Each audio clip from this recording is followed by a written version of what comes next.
اعوذ باللہ من الشیطان الرجیم بسم اللہ الرحمن الرحیم وَأَوْفُوا اور پورا کرو قیلا ماپ تول کو اذا جب تم کسی چیز کو ماپنے لگو اور پورا ماپو جب تم کسی چیز کو ماپنے لگو وازنو اور تولو وزن کرو بالقسطاسی ترازو کے ساتھ قسطاس انصاف کے ساتھ مستقیم جو سیدھا ہو اور تولو تو ایسے ترازو سے تولو جو بالکل درست ہو ذالکہ یہ خیر بہتر ہے وَأَحْسَنُ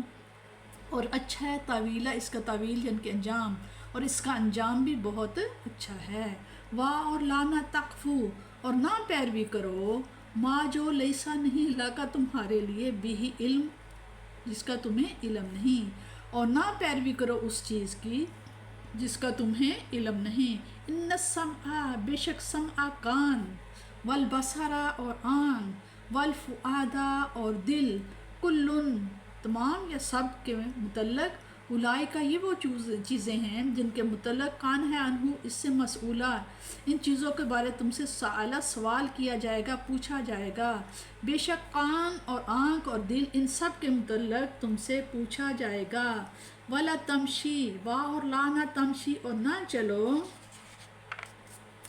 فی الارض زمین میں مارحن اکڑتے ہوئے یعنی کہ غرور میں انکا بے شک آپ یا تم لن ہرگز نہیں تخرق الارض زمین کو تم نہیں چیر سکتے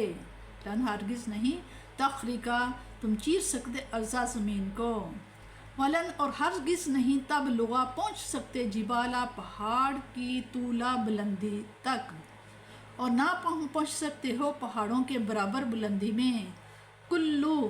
یہ سب یا تمام ذالکہ یہ چیزیں کان ہے سیئہ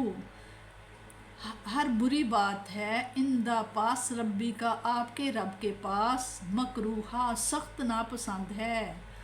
یہ سب جن کا ذکر گزرا ان میں سے ہر بری بات اللہ تعالیٰ کو سخت ناپسند ہے ذالکہ یہ مما جو کہ اوہا جو وحی کی گئی ہے الیکا آپ کی طرف ربو کا آپ کے رب کی طرف سے من الحکمتا اس میں دنائی کی باتیں ہیں سمجھ کی باتیں ہیں ولا اور نہ تجعل بناؤ ما اللہ کے ساتھ الہن خدا آخرا کوئی دوسرا اور اللہ تعالیٰ کے ساتھ کوئی دوسرا معبود نہ بناؤ فتل کا پس تجھے پھینک دیا جائے گا فی جہنم میں یعنی اگر تم نے ایسا کیا تو جہنم میں پھینک دیے جاؤ گے ملومن اس حال میں کہ تمہیں ملامت کی جائے گی مدحورا اور دھکے دیے جائیں گے یہ ہدایات جنہیں بذریعہ وحی آپ کی طرف آپ کے رب نے بھیجا ہے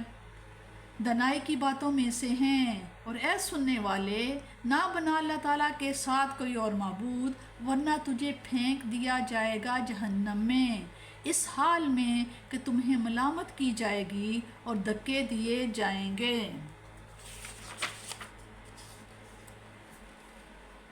اس میں بتایا جا رہا ہے کہ صحیح ناپنے اور صحیح تولنے کا حکم دینے کے بعد اس کی حکمت بیان فرما دی ذالکہ خیر و احسن طویلا یہی طریقہ بہتر ہے اور اس کا انجام بھی بہت اچھا ہے کیونکہ اس طرح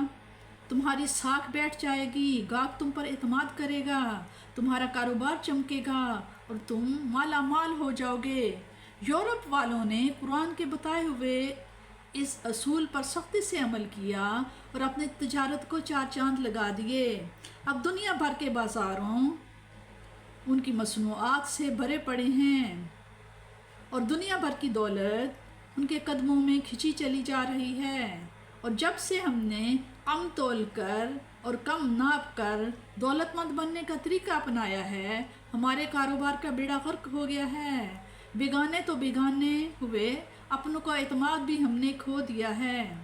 وہ بھی ہماری مصنوعات پر دوسرے ممالک کی مصنوعات کو ترجیح دیتے ہیں دیگر گراں بہا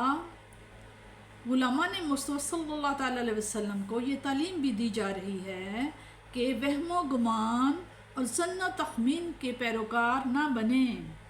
بلکہ علم و یقین کا روشن چراغ ہاتھ میں لے کر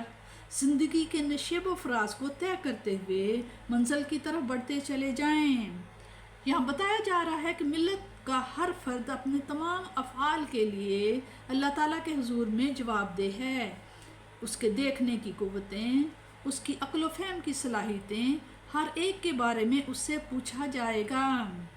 کہ اس نے انہیں کیسے اور کہاں استعمال کیا ہے۔ وہ قوم جس کو اس کے خالق نے واشگاف الفاظ میں احساس ذمہ داری کا درس دیا، وہی قوم آج اپنی انفرادی اور اجتماعی زندگی میں انتہائی غیر ذمہ دارانہ رویہ اختیار کیے ہوئے ہے۔ کاش ہم اپنی ذمہ داریوں سے عہدہ برآ ہونے کے لیے سچے دل سے کوشش کریں تو جن تکالیف پر ہم شکوہ سنج رہتے ہیں اور جن مصائب میں گھرے ہوئے ہیں وہ خود ہی ختم ہو جائیں گے۔